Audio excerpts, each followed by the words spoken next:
कृतज्ञता और दान, धन के प्रवाह को बनाए रखना। अब तक हमने सीखा कि कैसे स्पष्ट इरादे और ठोस कार्रवाई हमें धन और ऊर्जा को अपनी ओर आकर्षित करने में मदद करते हैं। लेकिन एक बार जब आप इस प्रचुरता को अपने जीवन में खींचना शुरू कर देते हैं, तो इसे बनाए रखना और बढ़ाना उतना ही महत्वपूर्ण है। यहाँ पर कृतज्ञता और दान की शक्ति सामने आती है। ये दोनों अवधारणाएं केवल नैतिक मूल्य नहीं हैं, वे ब्रह्मांडीय नियम हैं जो धन के प्रवाह को निरंतर बनाए रखते हैं। 1. नियमित कृतज्ञता अभ्यास। हमने पहले भी कृतज्ञता की शक्ति के बारे में बात की है, लेकिन ये इतना महत्वपूर्ण है कि इसे बार बार दोहराया जाना चाहिए। कृतज्ञता जब नियमित रूप से अभ्यास की जाती है, तो आपके कंपन को प्रेम और प्रचुरता की उच्चतम आवृत्ति पर बनाए रखती है। जब आप उन चीजों के लिए आभारी होते हैं जो आपके पास पहले से हैं, चाहे वे कितनी भी छोटी क्यों न हो, तो आप ब्रह्मांड को एक स्पष्ट संदेश भेजते हैं, मेरे पास पर्याप्त है और मैं और अधिक के लिए खुला हूं। हर सुबह उठते ही या रात को सोने से पहले उन 3 से 5 चीजों के बारे में सोचें जिनके लिए आप वास्तव में आभारी हैं। यह आपकी छत हो सकती है, आपका भोजन, आपका परिवार, आपकी सेहत, या बस एक धूप भरा दिन। आप एक कृतज्ञता पत्रिका भी रख सकते हैं, जहां आप हर दिन लिखते हैं कि आप किस चीज के लिए आभारी हैं। जब आप लगातार कृतज्ञता का अभ्यास करते हैं, तो आपका दृष्टिकोण नकारात्मकता से हटकर सकारात्मकता की ओर मुड़ जाता है। आप उन चीजों पर ध्यान केंद्रित करते हैं जो काम कर रही हैं, न कि उन पर जो नहीं कर रही है। ये मानसिक बदलाव अधिक धन, अवसर और सकारात्मक अनुभवों को आपकी ओर आकर्षित करता है। 2. दान का महत्व, एक असीमित चक्र। दान या देना केवल पैसे के बारे में नहीं है, ये ऊर्जा के प्रवाह के बारे में है। जब आप दूसरों को देते हैं, तो आप ब्रह्मांड को ये संकेत भेजते हैं कि आप प्रचुर मात्रा में हैं। आपके पास इतना है कि आप साझा कर सकते हैं। ये प्रचुरता की एक शक्तिशाली पुष्टि है। ये अभाव की मानसिकता से प्रचुरता की मानसिकता में बदलाव का प्रतीक है। जब आप अभाव की मानसिकता में होते हैं, तो आप चीजों को कसकर पकड़ते हैं, डरते हैं कि वे खत्म हो जाएंगी। लेकिन जब आप प्रचुरता की मानसिकता में होते हैं, तो आप खुशी खुशी देते हैं, ये जानते हुए कि ब्रह्मांड आपके पास और अधिक वापस लाएगा। दान सिर्फ आर्थिक रूप से देने तक ही सीमित नहीं है। आप कई तरीकों से दे सकते हैं। समय का दान, स्वयं सेवा करना, किसी जरूरतमंद की मदद करना, किसी दोस्त को सुनना। ज्ञान का दान, अपना अनुभव और ज्ञान दूसरों के साथ साझा करना, सलाह देना। सकारात्मक ऊर्जा का दान, मुस्कान देना, दयालु शब्द बोलना, किसी का उत्साह बढ़ाना। पैसों का दान, किसी नेक काम के लिए दान करना, गरीबों की मदद करना। जब आप देते हैं, तो आप अपने भीतर और ब्रह्मांड में प्रेम और संबंध की ऊर्जा को सक्रिय करते हैं। ये एक निर्बाध चक्र बनाता है। जितना अधिक आप देते हैं, उतना ही अधिक आप प्राप्त करते हैं। ये केवल भौतिक चीजों के रूप में वापस नहीं आता है। ये खुशी, शांति, अच्छे स्वास्थ्य, नए अवसरों और बेहतर रिश्तों के रूप में भी वापस आता है। 3. धन को एक ऊर्जा के रूप में देखना। धन को एक बहने वाली ऊर्जा के रूप में देखना महत्वपूर्ण है। ये एक ठहरा हुआ तालाब नहीं है, ये एक नदी है। यदि आप इसे रोक कर रखते हैं, तो ये स्थिर हो जाएगा और अपनी जीवंतता खो देगा।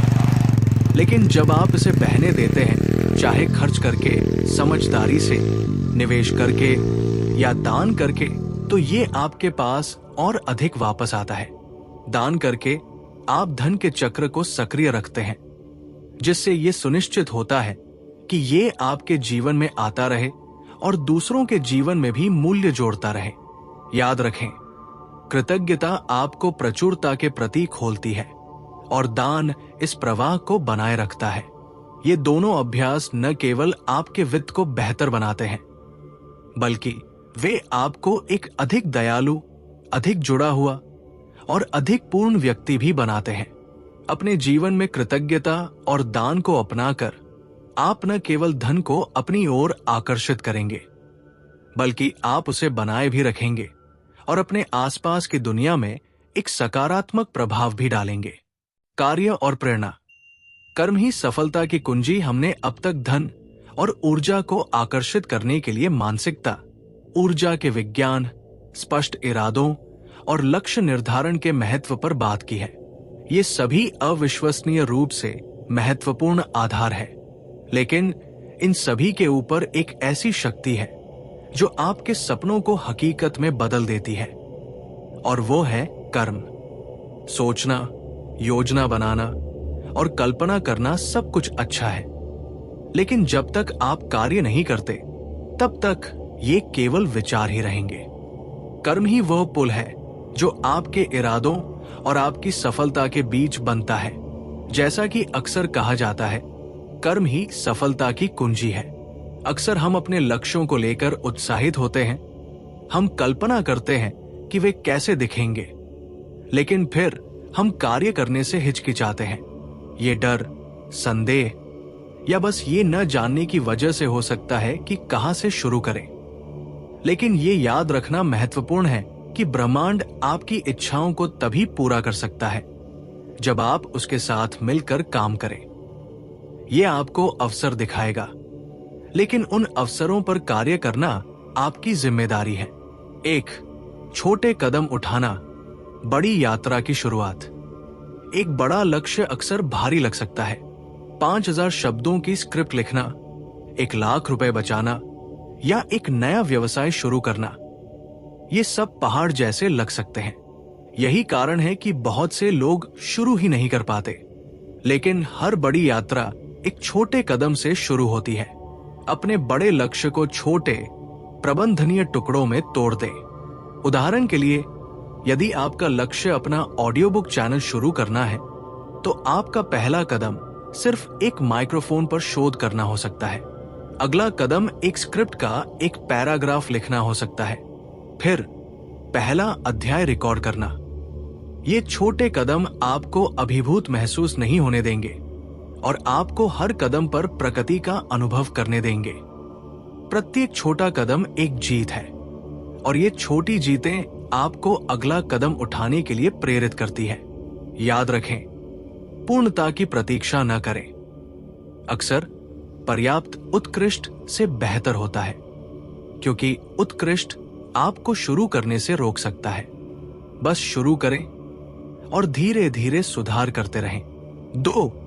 विफलता को एक सीखने के अवसर के रूप में देखना, हार न मानना। सफलता की यात्रा हमेशा सीधी नहीं होती। आपको बाधाओं, चुनौतियों और यहां तक कि विफलताओं का भी सामना करना पड़ेगा। लेकिन महत्वपूर्ण बात यह है कि आप इन विफलताओं को कैसे देखते हैं। क्या आप उन्हें अंत के रूप में देखते हैं या सीखने के अवसर के रूप में? सफल लोग जानते हैं कि विफलता अंत नहीं है, बल्कि सफलता की सीढ़ी पर एक कदम है।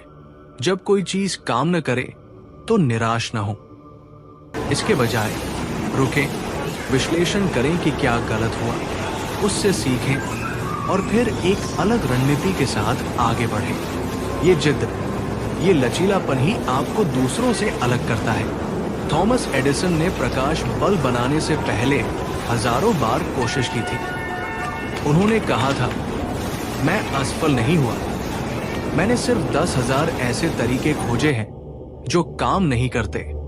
इस मानसिकता को अपनाएं।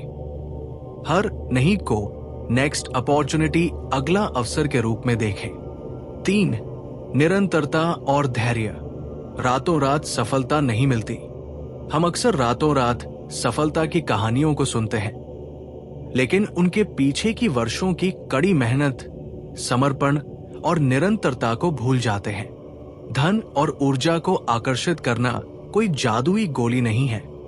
ये एक प्रक्रिया है जिसके लिए निरंतर प्रयास और धैर्य की आवश्यकता होती है। हो सकता है कि आपको तुरंत परिणाम न दिखें, लेकिन अगर आप अपनी सकारात्मक मानसिकता, स्पष्ट इरादों और छोटे कदमों को बनाए रखते हैं तो परिणाम निश्चित रूप से आएंगे। नियमित अभ्यास की शक्ति को कम मत आकिए। हर दिन थोड़ा थोड़ा करने से लंबे समय में बड़े परिणाम मिलते हैं। हर दिन अपने लक्ष्यों पर काम करें, चाहे वो 15 मिनट ही क्यों न हो। अपनी आदतें विकसित करें जो आपको अपने लक्ष्य की ओर धकेले। धैर्य रखें और प्रक्रिया पर विश्वास करें। 4. अपने जुनून का पालन करना जब काम काम नहीं लगता। जब आप अपने जुनून का पालन करते हैं तो काम काम नहीं लगता। ये एक आनंदमय गतिविधि बन जाता है। जब आप उस चीज को करते हैं जिससे आपको प्यार है तो आप उसमें स्वाभाविक रूप से अधिक ऊर्जा और रचनात्मकता डालते हैं। लोग आपके जुनून को महसूस कर सकते हैं और ये उन्हें आपकी ओर आकर्षित करता है।